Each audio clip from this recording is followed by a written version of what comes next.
Left oracle কি পালমোনারিতে থাকে? Pulmonary আমার কেন, এটা আলাদা জিনিস। কানের মধ্যে একটা ফ্যাট টিস্যু দিয়ে তৈরি। কোনটা দেখতে কেমন? এই যে অরিকল, এখানে অরিকল নাই। কোন জায়গায় অরিকল? ফ্যাট মেবি দেখা তো দোস্ত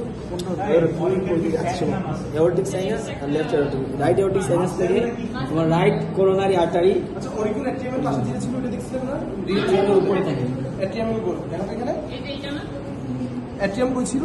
এই যে এই পাশটুকু, এই পুরোটা অ্যাট্রিয়াম। অ্যাট্রিয়াম অরিকল এখানে যে এখানে উপরে থাকে। ওইটাতে দেখছিলাম, হ্যাঁ ওই অ্যাট্রিয়ামের পাশেই, দুই পাশে অরিকল। আচ্ছা,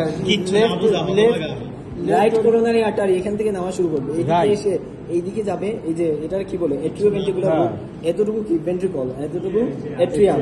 তাহলে এট্রিওভেন্ট্রিকুলার গ্রুপ দিয়ে যে এই দিক দিয়ে পেছনের দিকে আসবে, এইটাই আমি কইতাছি। এখানে এসে থামবে। ঠিক আছে, এটা হচ্ছে উল্টা দিকটা ব্যাক করব না আর্টারি ব্যাক করব। এটা দেখো লেফট, যেটা ওইটা এটা কি লেফট, তাহলে রাইটটা থেমে যাবে। ওইটা দেখাবো।